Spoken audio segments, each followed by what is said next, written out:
The sodden cardboard sign was rapidly dissolving in the freezing November rain, but the smudged black ink was still desperately, violently legible against the gray street.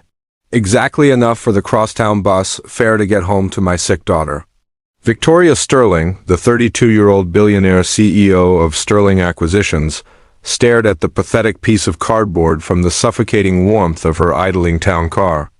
Rain lashed furiously against the tinted bulletproof glass, distorting the bright neon lights of the city into bleeding, chaotic streaks of harsh red and gold. She was exactly 10 minutes away from her controlling father's annual charity gala, a glittering, venomous snake pit she would frankly rather die than attend alone.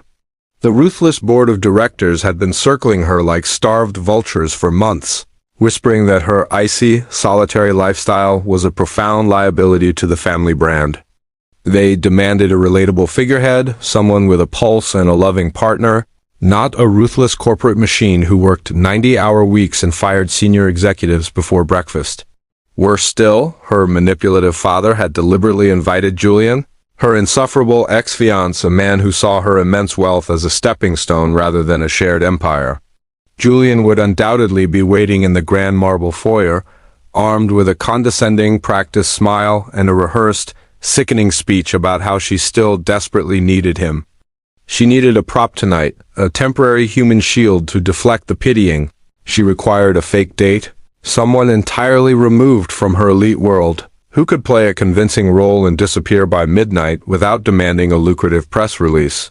Her sharp gaze drifted back to the solitary man on the corner, standing ankle-deep in a rushing, freezing gutter, a battered metal thermos clutched tightly to his chest.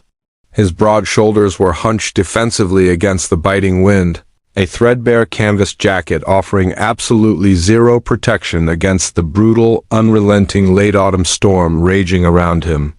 $2 was an absurdly specific, utterly heartbreaking sum that spoke volumes of exact transit fares, terribly empty bank accounts, and a complete loss of personal pride. Victoria firmly pressed the glowing intercom button, the soft, melodic chime instantly interrupting the heavy, tense silence of the luxurious, leather-scented rear cabin. "Marcus, pull over to the curb right now," she instructed her loyal driver, her voice clipped and professional. The massive luxury vehicle glided smoothly and silently toward the cracked sidewalk, its heavy, specialized tires displacing a massive wave of murky, freezing street water into the drain. Victoria confidently hit the window control, flinching only slightly as the icy, wet wind immediately and violently invaded the perfect climate-controlled sanctuary of the spacious back seat. The harsh, stinging smell of wet asphalt, toxic exhaust fumes, and freezing rain instantly overpowered the subtle, expensive scent of her pristine, cream-colored leather seats. "You," Victoria called out boldly, pitching her commanding voice over the loud, mechanical roar of the idling engine and the chaotic, deafening drumming of the heavy rain. The man flinched violently, pulling the ruined cardboard tighter against his wet chest as if expecting her to hurl a cruel insult or a half-empty cup of scalding coffee. He took a highly hesitant, dragging step toward the imposing car, the murky puddle water sloshing over the worn tops of his heavily scuffed and damaged work boots. $2 to be my personal +1 for the next 3 hours, Victoria said, her tone as coldly transactional as if she were buying a simple black coffee. The man froze completely, his head tilting slightly as he tried to mentally process the surreal, impossible sight of a beautiful woman in custom silk offering him a lifeline. "I will throw in a completely dry suit, a hot catered meal, and a very substantial cash tip at the end of the night," she added impatiently, checking her diamond watch. He did not argue or attempt to negotiate, did not ask for a written contract, and did not even ask where they were going or what the ultimate catch was. He simply gave a jerky, freezing, desperate nod, permanently abandoning his completely ruined cardboard sign by dropping it into a nearby overflowing city trash receptacle. Marcus stepped out into the blinding, freezing downpour with a massive black umbrella, formally opening the opposite rear door to allow the soaking stranger inside the vehicle. The man climbed awkwardly into the incredibly spacious back seat, bringing the bitter, biting cold of the harsh street directly in with him, his jaw clenched as his teeth chattered audibly. He kept his head bowed deeply, acutely and uncomfortably aware of the pristine, untouched leather situated directly beneath his completely soaked, heavily stained denim jeans. He hugged his thick, shivering arms tightly around his chest, water dripping steadily and persistently from the drooping brim of his cap straight onto the plush, expensive floor mats. Marcus silently and efficiently handed a thick, warm, monogrammed towel back over the central partition before completely raising the soundproof glass dividing the front and rear cabins. Completely refusing to look too closely at the palpable misery radiating from the opposite side of the seat, she pointed a perfectly manicured, trembling finger toward a sleek, black designer garment bag hanging carefully near the tinted rear window of the luxury car. "There's a spare tailored tuxedo inside that bag, originally meant for my personal assistant, but looking at you, I can see he is roughly your exact height and build." The man reached out for the pristine, warm towel with violently trembling, heavily calloused fingers, his raw knuckles flushed red and cracked from exposure to the biting cold. "You can change privately behind the retractable partition screen," she continued smoothly, her voice automatically slipping into the authoritative, commanding cadence she utilized in hostile board meetings. "We are attending a remarkably high-profile charity gala filled with ruthless, wealthy people who will want to completely tear me apart just to see if I actually bleed." He paused his aggressive, desperate toweling, listening incredibly intently to her instructions. "Your only job tonight is to smile brightly, nod politely, and pretend we met at a quaint, independent local coffee shop 3 months ago and fell completely, madly in love." She nervously adjusted the delicate laced cuff of her expensive silk sleeve, a hidden anxious tic she had unknowingly developed years ago, whenever corporate deals felt dangerously precarious. "You will absolutely not speak to the press under any circumstances. You will not drink to excess. And you will keep your hands completely to yourself unless we are posing." The soaked man gave a short, deeply muffled grunt of basic agreement from behind the thick towel, the rough sound scraping harshly against the quiet elegance of the car. "Good," Victoria stated flatly, leaning back into the dark, comforting shadows of the vehicle, trying desperately to steady her rapidly racing heart before the upcoming social battlefield. The wet stranger did not answer her immediately, instead slowly and methodically lowering the towel, his ragged breathing hitching slightly in the tight, quiet confines of the luxury car. He reached up with incredibly slow, visibly shaking hands and carefully pulled the sodden, ruined baseball cap completely off his head, revealing dark, rain-plastered, messy hair. Victoria instantly felt a strange, terrifying electric tension completely fill the thick air, the fine hairs on her pale arms standing straight up despite the vehicle's heater blasting warm air. The man took a very deep, violently shuddering breath, looking exactly as if he were physically bracing himself for a massive, devastating impact he absolutely knew he could not avoid. He finally lifted his heavy, exhausted chin, his intense gaze cutting sharply through the dim, warm amber glow cast through the windows by the rapidly passing city streetlights. Victoria's breath simply vanished entirely from her lungs, stolen instantly and mercilessly by an invisible, crushing, suffocating weight that completely paralyzed her chest. The rehearsed, perfectly polished corporate script died permanently on her tongue, leaving her mouth hanging slightly parted in a state of sheer, unadulterated, paralyzing shock. Her heart slammed against her ribs with such a violent, deeply erratic force that it physically, sharply ached beneath the expensive, delicate layers of her designer gown. She was staring directly, helplessly into a pair of eyes she had not seen in an entire decade, eyes that had ruthlessly haunted her most private, terribly vulnerable dreams.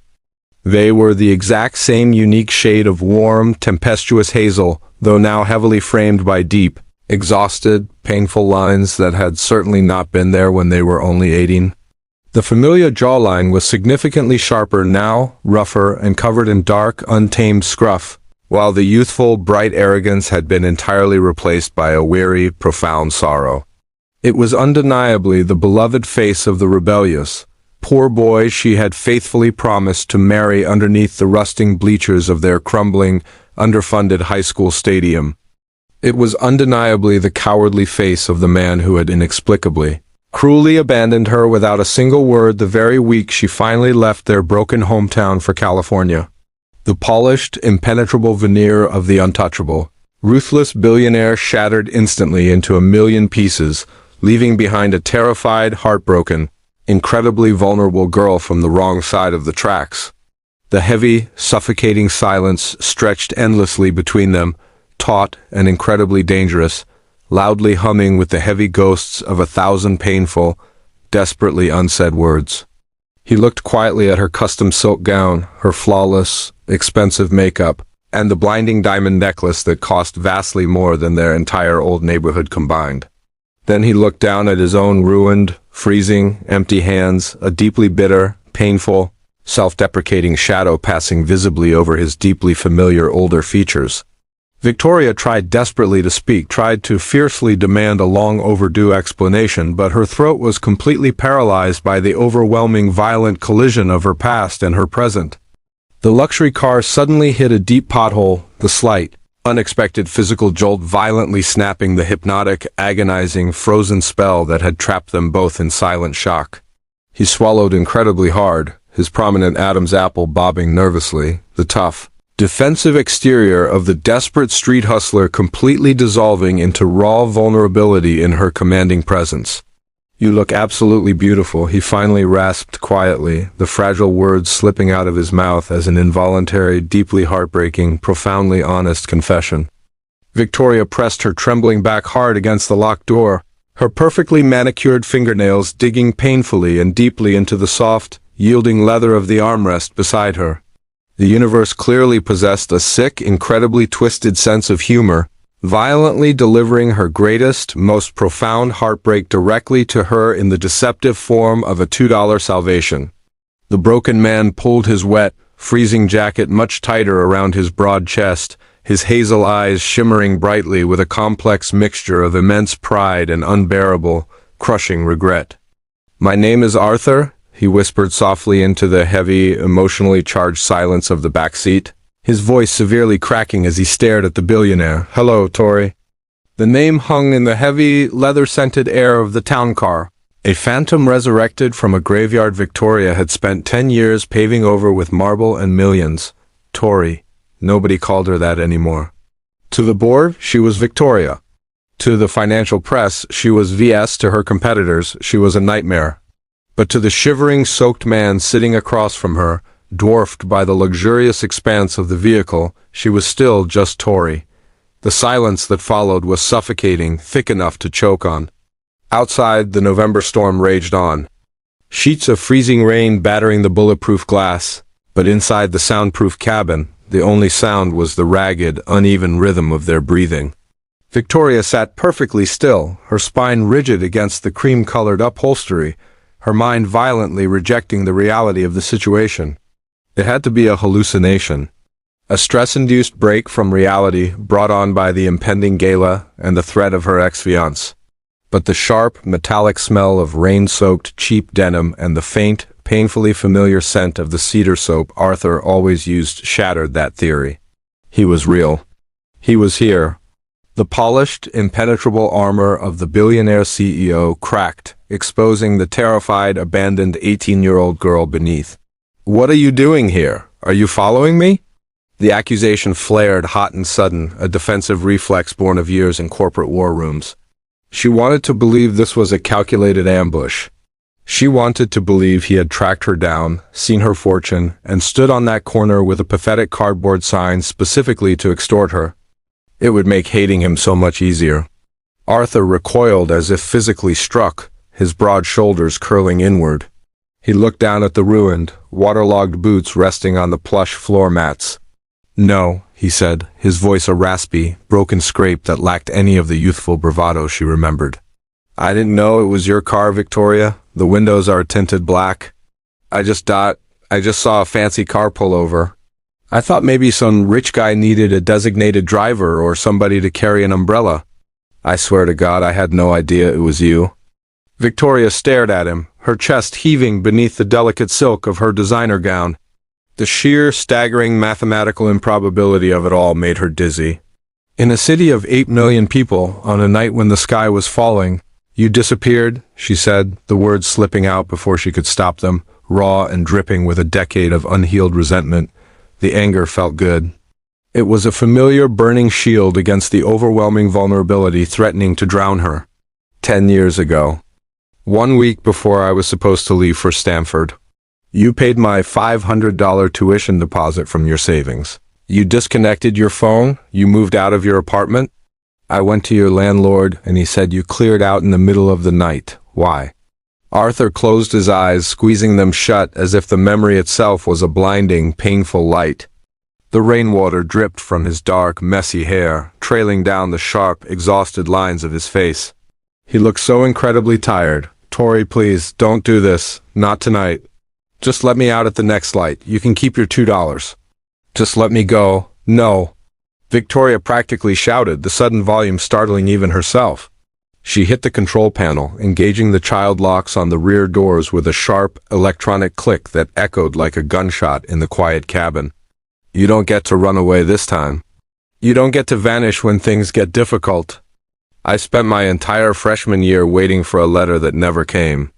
I sat in a dorm room surrounded by kids with trust funds, feeling like an absolute imposter, crying myself to sleep because the only person who believed in me had abandoned me without a word.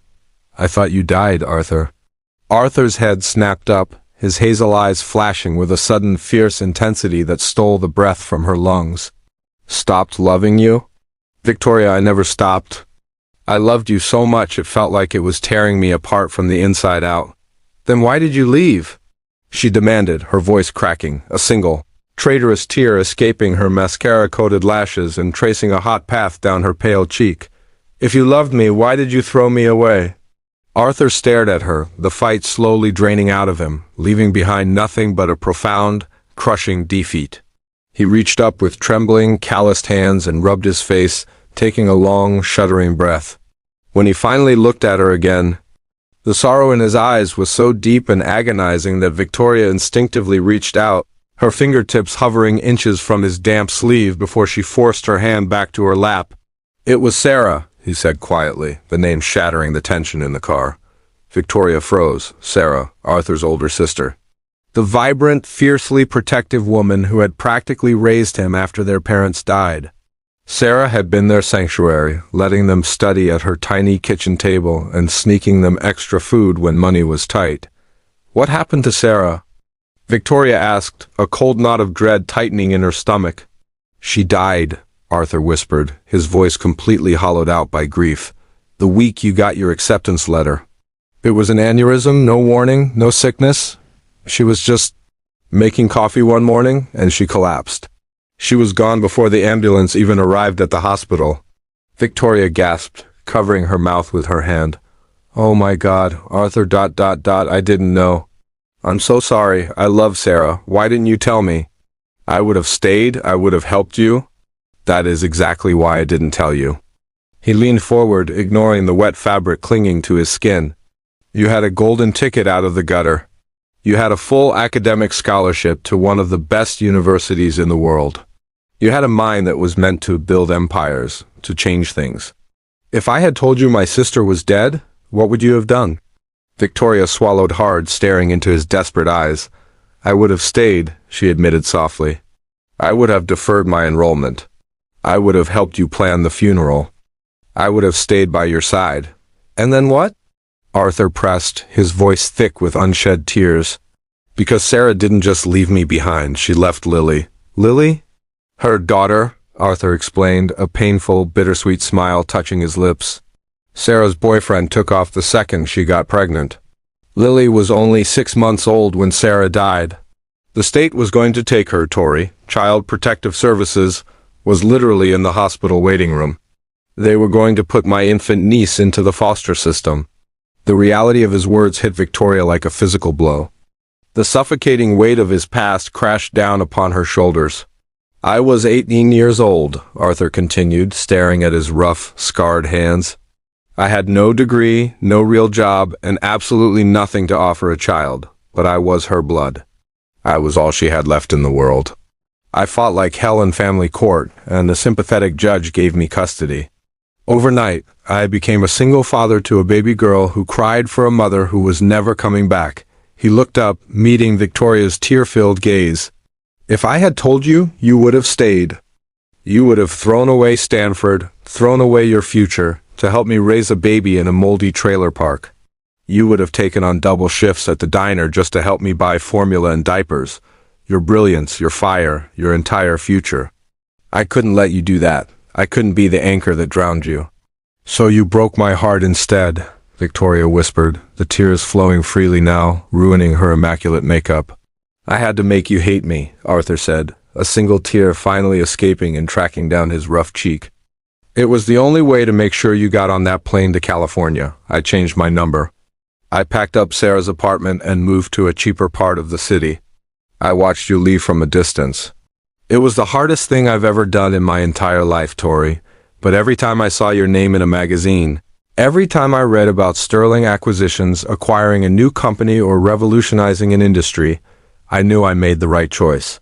You gotta fly. Victoria sat back against the leather, entirely overwhelmed by a tidal wave of grief, guilt, and profound awe. For 10 years, she had used her anger at his perceived betrayal as fuel. She had built her empire on a foundation of spite, determined to prove that she didn't need anyone, that love was a liability. But the truth was, her empire was built on his sacrifice. Arthur had given up the only woman he loved, absorbing the entirety of the pain just so she could achieve her dreams. He had traded his happiness for hers. She looked at the man sitting across from her. He was no longer the boy she had kissed under the bleachers, but a man forged in the fires of immense hardship and selfless love. He was bruised, exhausted, and beaten down by the world, but his spirit was magnificent. And tonight? She asked, her voice trembling, pointing a shaking finger at his soaked jacket. The sign? The $2? If you're raising Lily? Why are you standing in the freezing rain begging for $2? Arthur flushed, a deep red color creeping up his neck. He looked away, his pride visibly warring with his exhaustion. Lily is 10 now. She's the smartest, bravest kid you'll ever meet. But she got sick this week, a terrible strain of the flu. Her fever spiked dangerously high this morning. I worked 2 jobs loading trucks during the day and stocking shelves at night, but rent was due last week, and the heating bill was astronomical. I had exactly enough money left in my account to buy her the prescription antibiotics the clinic doctor ordered. He rubbed his forehead, the sheer exhaustion radiating from his every movement. I bought the medicine, but it completely zeroed me out. I was exactly $2 short for the crosstown bus fare to get back to our apartment. I couldn't walk in this storm. It would take 3 hours, and I told Mrs. Higgins, our elderly neighbor who watches Lily, that I would be back by 8. If I'm late, she won't be able to watch her anymore, and I can't afford a real babysitter. I panicked. I found a piece of cardboard in an alley and a marker. I figured in a city this rich, someone could spare $2 for an odd job. I just needed to get home to my little girl. Victoria felt her heart physically ache in her chest. The contrast between her world and his was obscene. She was on her way to a gala where people would spend $10,000 on a plate of mediocre chicken to pretend they cared about charity, while the man who had sacrificed his life for her was standing in a freezing gutter, just trying to buy a bus ticket home to his sick daughter.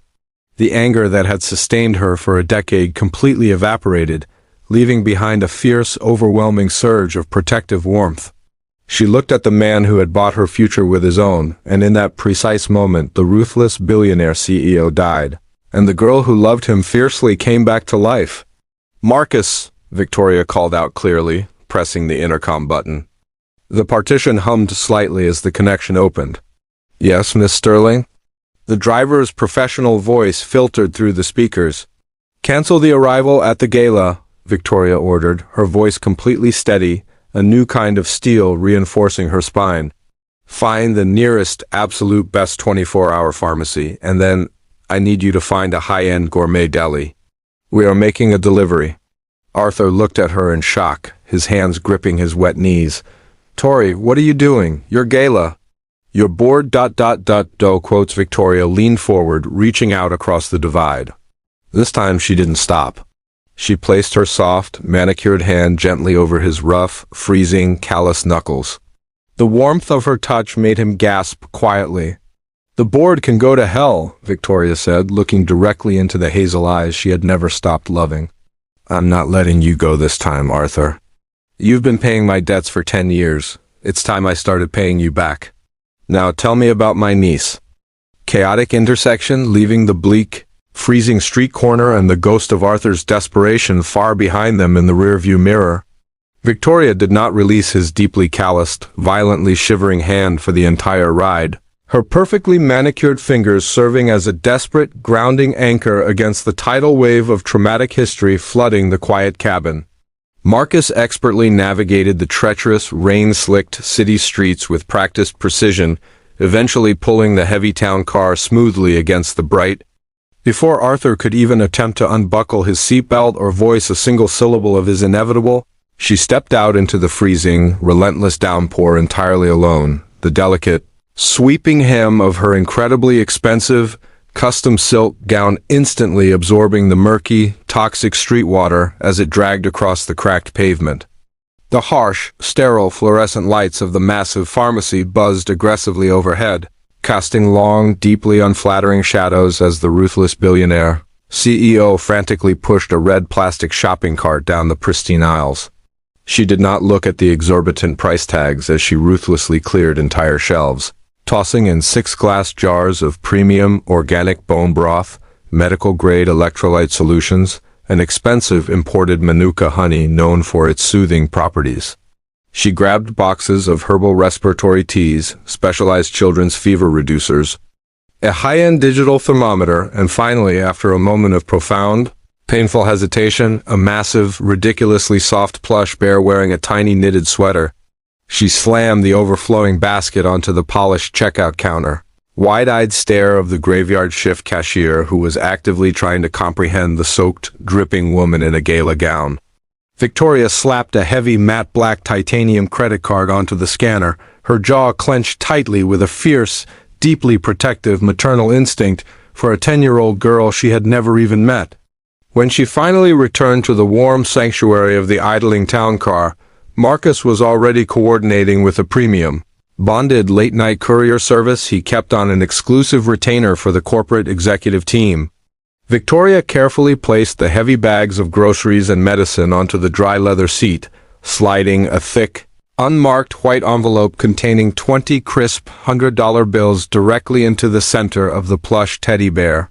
"Tell the courier this goes immediately to Mrs. Higgins in apartment 4B, Victoria commanded smoothly, reading the faded, waterlogged address Arthur had numbly provided just moments before.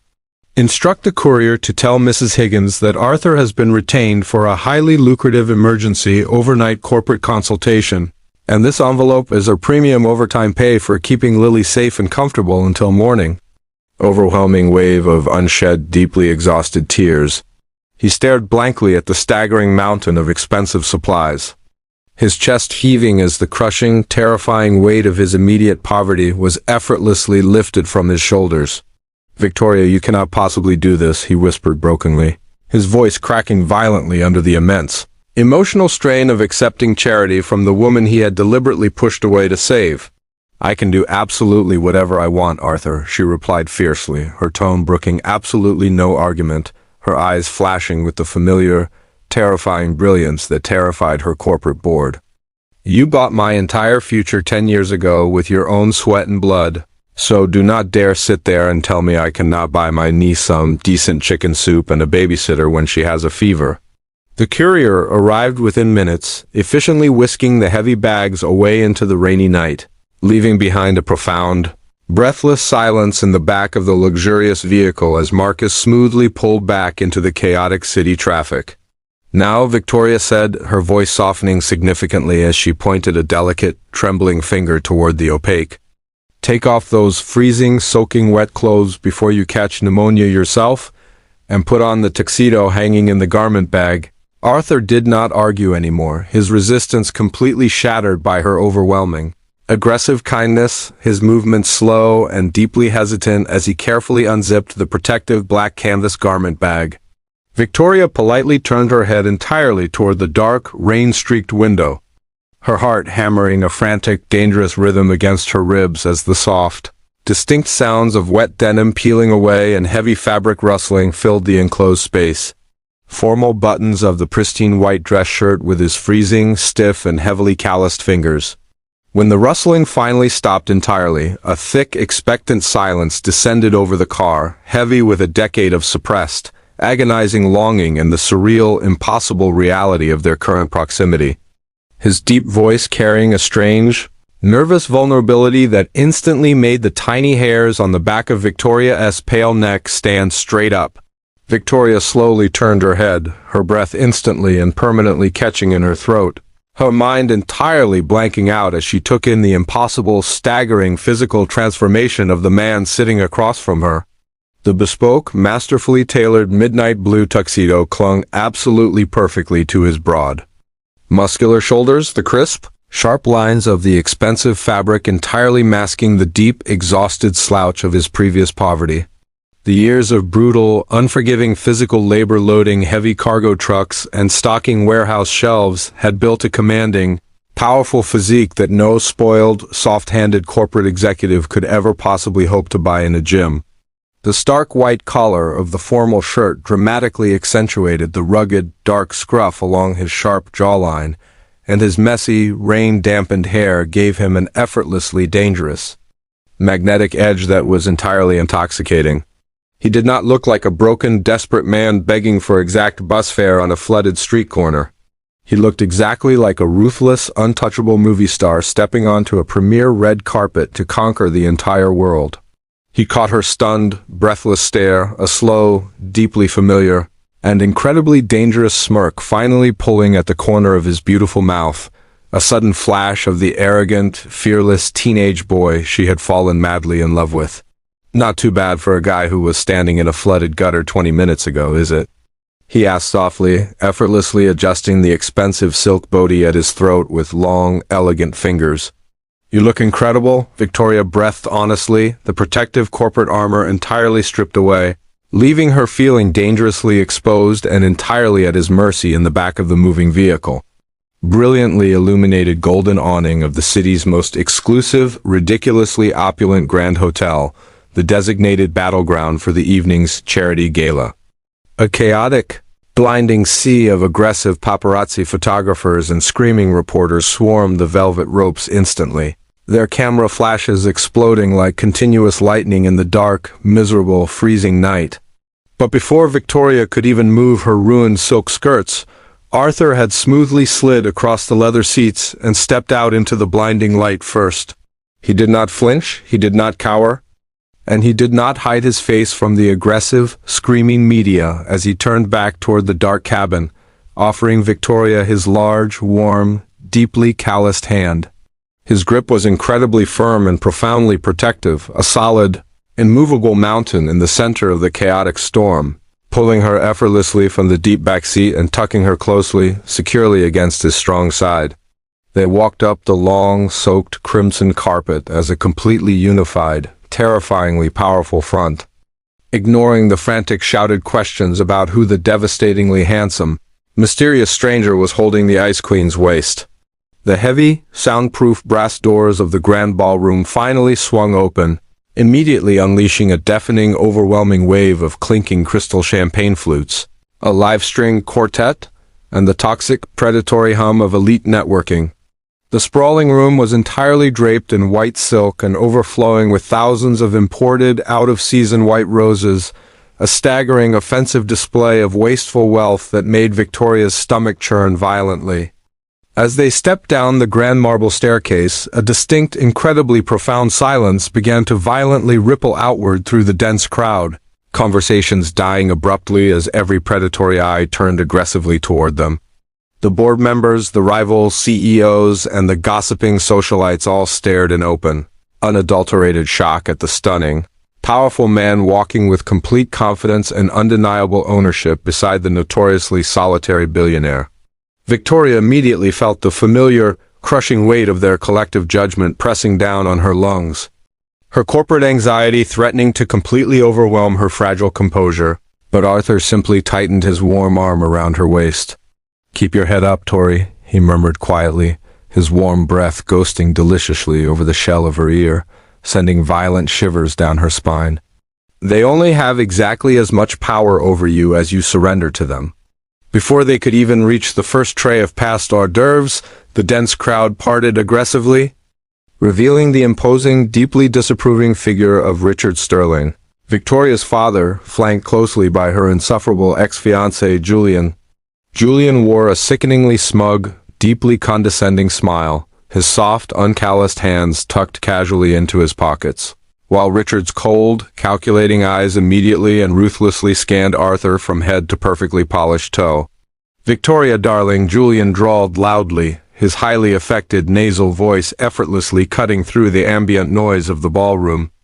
"We were genuinely beginning to fear you had finally decided to marry your stock portfolio instead of attending."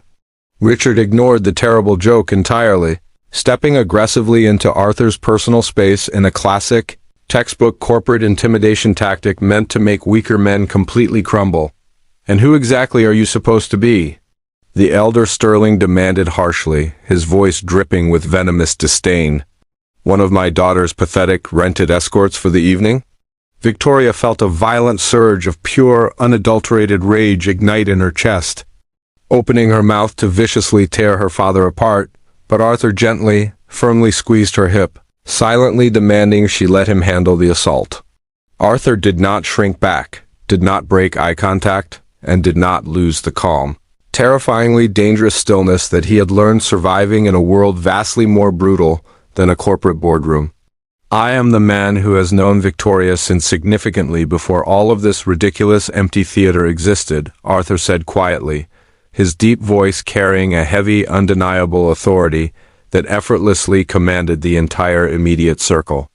He casually gestured toward the blinding crystal chandeliers, the imported caviar, and the sea of superficial, wealth-obsessed vampires aggressively eavesdropping on the escalating, highly public confrontation. "I am the man who intimately knows the brilliant, terrified teenage girl who used to stay awake until 3 in the morning, studying advanced calculus under a broken, flickering street lamp in the freezing rain." Julian scoffed loudly, attempting to roll his eyes dismissively. A childhood friend? How delightfully quaint and utterly irrelevant to the adult world of global corporate acquisitions.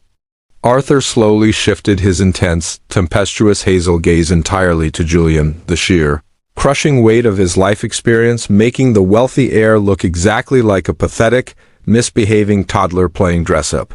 "It is relevant because I know exactly what it took for her to build the empire you are all so desperately, pathetically trying to steal from her tonight through forced marriages and board manipulations," Arthur continued coldly. "She is brilliant, she is fiercely, violently independent, and she possesses more genuine integrity in her little finger than every single suit in this entire bloated, self-congratulatory room combined."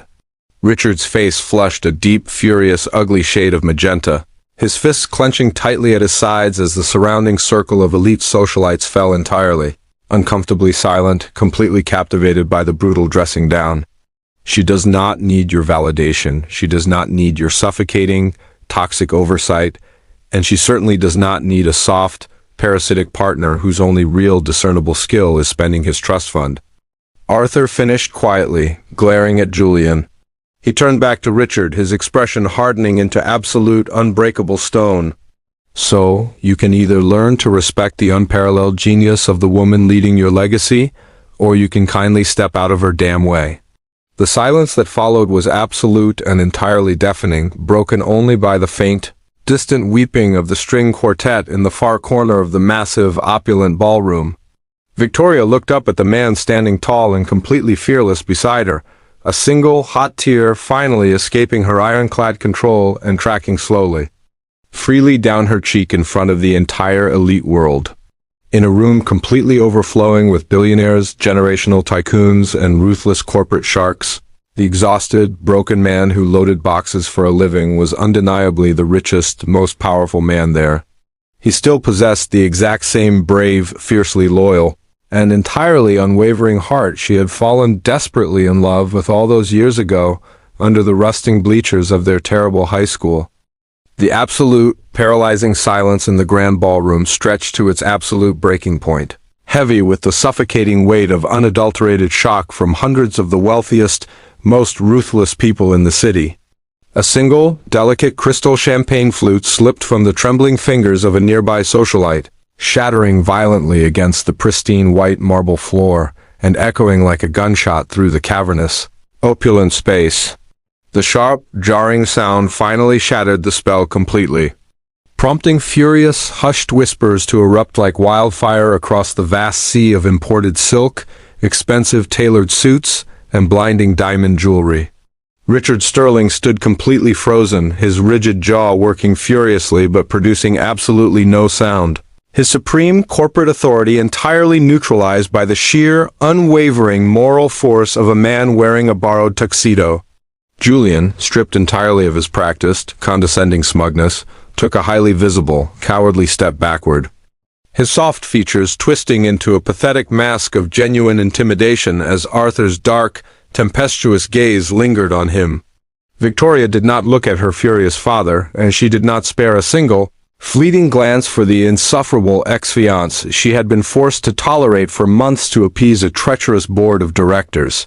Instead, she turned her face entirely up toward Arthur, her heart swelling with an emotion so violently powerful and profoundly deep that it threatened to physically tear her chest completely apart from the inside. He was breathing deeply, his broad shoulders rising and falling in a steady, calming rhythm, entirely unbothered by the fact that he had just publicly humiliated the most powerful corporate titan in the hemisphere. "We are leaving," Victoria announced clearly, her voice entirely steady and carrying effortlessly over the rising, chaotic murmur of the scandalized crowd, a new, unbreakable steel reinforcing her delicate spine. She did not wait for her father to utter a furious protest, nor did she care about the impending chaotic fallout that would inevitably dominate the vicious financial news cycles by morning. She firmly laced her fingers completely through Arthur's deeply calloused hand, her grip fiercely possessive and incredibly proud, and she intentionally led him back toward the towering soundproof brass doors they had just entered. The dense, predatory crowd parted aggressively before them, completely terrified of the electric, dangerous energy radiating from the mysterious, devastatingly handsome stranger who had just effortlessly dismantled the Sterling patriarch.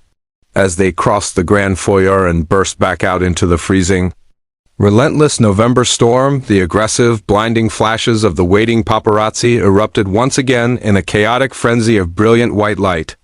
Protective arm tightly around Victoria's shoulders and pulling her securely against his warm side as Marcus hurriedly opened the rear door of the idling town car. The heavy, bulletproof door slammed shut behind them, instantly cutting off the deafening roar of the frantic reporters, the chaotic city traffic, and the toxic, suffocating world Victoria had desperately tried to escape. The luxurious cabin was incredibly warm, deeply peaceful, and completely private, smelling faintly of old leather and the lingering, sharp scent of the freezing rain that clung tightly to their damp hair and formal clothes. Victoria collapsed completely against the plush cream leather, a sudden bright and utterly unexpected laugh tearing violently from her throat, breaking the heavy tension that had gripped her entire body for months. Arthur turned to look at her, the hard, dangerous edge completely melting away from his sharp features, replaced by a soft, incredulous smile that made him look exactly like the fearless teenage boy she had never stopped loving. "I'm incredibly sorry if I just completely ruined your entire professional reputation," he murmured softly, leaning his head back against the seat and closing his exhausted eyes with a heavy, deeply relieved sigh. Victoria turned toward him, reaching out to gently brush a damp, rogue lock of dark hair away from his forehead, her fingertips lingering tenderly against the warm, rough skin of his temple. "You just gave me the single greatest gift anyone has ever given me in my entire life," she whispered fiercely, the absolute truth of her words ringing with undeniable clarity in the quiet space. "You gave me my absolute freedom from them, Arthur, and you reminded me exactly who I am and where I come from, which is something I had stupidly, tragically allowed myself to forget for a very long time." Marcus expertly navigated the heavy luxury vehicle away from the glittering, wealthy center of the sprawling city, driving steadily toward the darker, forgotten edges where the streetlights frequently flickered and the shadows grew significantly longer. The transition from extreme, obscene wealth to stark, desperate poverty was painfully abrupt, the pristine high-rise towers rapidly giving way to crumbling brick facades, heavily barred windows, and overflowing, neglected trash receptacles. The town car finally slowed to a careful halt outside a severely dilapidated, deeply weathered apartment building, its cracked concrete steps completely slick with murky rainwater and discarded, soggy autumn leaves. Victoria did not hesitate for a single fraction of a second, gracefully gathering the heavy, expensive folds of her ruined custom silk gown and stepping out into the freezing rain the exact moment Arthur opened his door. He tried briefly to protest, attempting to shield her from the harsh, biting wind, but she completely ignored his quiet warnings, matching his long, exhausted strides as they climbed the dark, creaking, uncarpeted stairwell. The narrow hallway smelled strongly of cheap, harsh ammonia cleaners desperately attempting to mask the permanent, deeply ingrained odors of old cooking grease, damp plaster, and generations of desperate, suffocating struggle. Arthur pulled a tarnished brass key from the pocket of his borrowed tuxedo trousers, his heavily scarred hand trembling slightly as he unlocked the heavily scuffed, peeling wooden door bearing a faded metal apartment number. The door swung inward with a painful, drawn-out creak, immediately releasing a wave of incredible, unexpected warmth and the deeply comforting, rich aroma of the expensive, premium chicken bone broth Victoria had frantically purchased earlier. A tiny, remarkably frail woman with a thick, hand-knitted shawl wrapped tightly around her stooped shoulders immediately looked up from a worn, faded armchair stationed precisely next to a small, rattling heating radiator. Mrs. Higgins smiled warmly, entirely ignoring the fact that he was currently wearing a masterpiece of bespoke tailoring. "She is resting beautifully, Arthur," the elderly woman whispered softly, slowly pulling herself up from the chair with a quiet groan of stiff joints. "Her terrible fever broke completely about an hour ago, right after she drank that wonderful soup." She patted her thick, heavy pocket, a knowing, profoundly grateful twinkle shining brightly in her cloudy eyes as she looked directly past Arthur to the stunning, incredibly out-of-place billionaire standing quietly in the doorway. "Your incredibly generous corporate friends made absolutely certain we had everything we could possibly need for the rest of the winter," Mrs. Higgins added gently, slipping quietly past them and out into the dark hallway. Arthur closed the heavy door with a soft, definitive click, turning slowly to face the cramped, incredibly small main room that served as a kitchen, dining area, and living space all at once. The furniture was painfully worn, consisting of a heavily patched sofa, a wobbly wooden table covered in neatly stacked library books, and a tiny, ancient television sitting completely silent on a milk crate. But despite the overwhelming, undeniable evidence of severe financial struggle, the tiny apartment was absolutely immaculate, filled with bright, colorful childhood drawings securely taped to the peeling walls and exuding an atmosphere of profound, fierce love. There, sleeping deeply and peacefully on the worn cushions of the ancient sofa, was a small, fragile 10-year-old girl with a messy tangle of dark hair and the exact same proud, beautiful chin as her father. She was completely buried beneath a thick mountain of warm blankets, one thin, pale arm wrapped fiercely around the massive, incredibly soft plush teddy bear Victoria had impulsively grabbed from the pharmacy shelf. Arthur walked slowly across the small room, his broad shoulders dropping completely as the terrifying, crushing weight of the day finally lifted from his exhausted soul at the undeniable sight of his daughter breathing easily. He sank to his knees beside the makeshift bed, completely ignoring the absolute filth on the worn linoleum floor as it transferred directly onto the pristine knees of the borrowed, incredibly expensive tuxedo pants. He reached out with extraordinary, agonizing gentleness, brushing the damp, feverish curls away from Lily's sleeping face. A single, heavy tear dropping silently from his chin to land perfectly on the thick wool of her blanket. Victoria stood perfectly still by the locked door, her own vision completely blurring with hot, overwhelming tears as she watched the profound, incredibly beautiful depth of his absolute devotion to the little girl. This was the incredibly heavy, terrifying burden he had chosen to carry entirely alone, the devastating, beautiful reason he had shattered his own heart and deliberately walked away from the only woman he had ever loved. After several long, deeply quiet minutes, Arthur carefully pulled the thick blankets a little higher around his sleeping daughter, pressing a long, tender kiss to her cool forehead before slowly rising back to his feet. He walked quietly back toward the entryway where Victoria was waiting, pausing to reach deep into the dark pocket of his discarded, soaking wet canvas jacket still hanging limply from a rusted hook by the door. He pulled out two completely crumpled, heavily water-stained paper dollar bills, his strong jaw clenching tightly as a dark, familiar shadow of intense, prideful shame passed briefly over his deeply exhausted features. "I did not exactly perform the specific job you originally paid me for tonight," he whispered softly, a deeply self-deprecating, painful half-smile pulling slightly at the corner of his beautiful, exhausted mouth.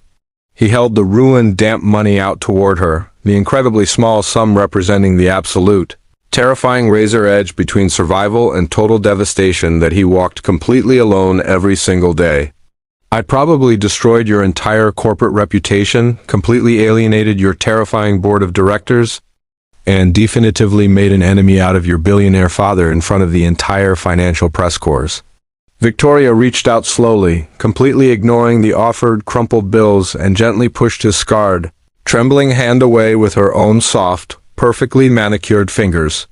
"Arthur," she said quietly, looking deeply and completely into his tempestuous hazel eyes, holding his gaze with an intensity that burned away every single lingering shadow of doubt or lingering miscommunication between them. "You literally bought my entire future a decade ago with your absolute last dime. You paid my entire way out of this exact neighborhood, and you deliberately took the hardest, most punishing road possible so I would never have to." She reached into her sleek designer evening clutch and intentionally bypassed her thick, leather-bound checkbook, knowing completely that offering him a massive, insulting charity handout would instantly shatter his immense, hard-won pride. He did not want a magical, wealthy savior to swoop in and fix his entire life. He simply wanted to be a good, reliable, independent father, capable of providing for the fragile little girl sleeping deeply behind them. "I desperately need a new vice president of community outreach at my corporate headquarters," Victoria stated firmly, her voice entirely stripped of any pity, replacing it with the sharp, commanding cadence of a CEO making a critical business decision.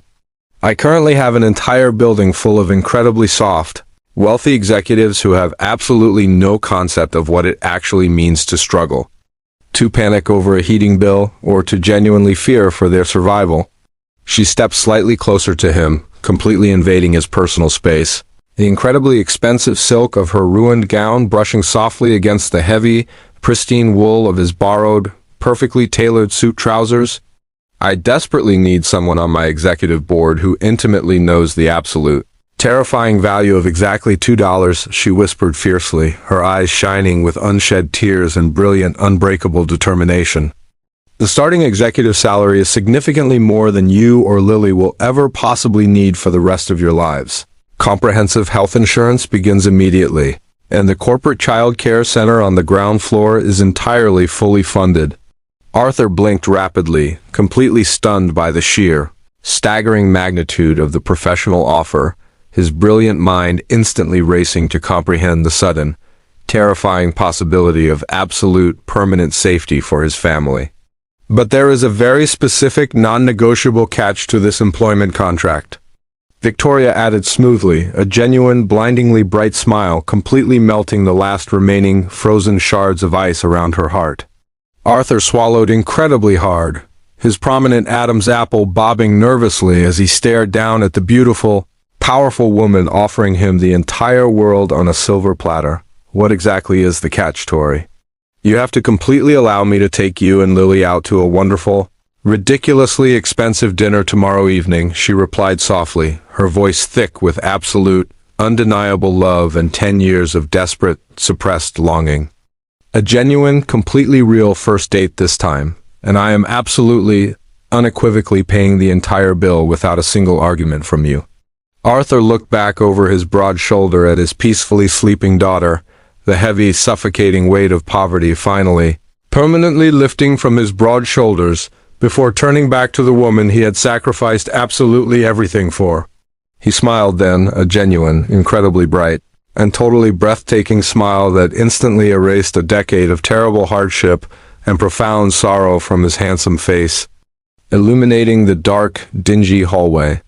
"Deal," he whispered fiercely, leaning down to gently, firmly capture her lips with his own in a completely devastating, passionate kiss that promised an entire lifetime of healing, absolute devotion, and deeply shared success. Many years later, sitting prominently in the exact center of the massive, gleaming mahogany desk belonging to the undisputed, visionary CEO of Sterling Acquisitions, was a very small, remarkably simple silver picture frame.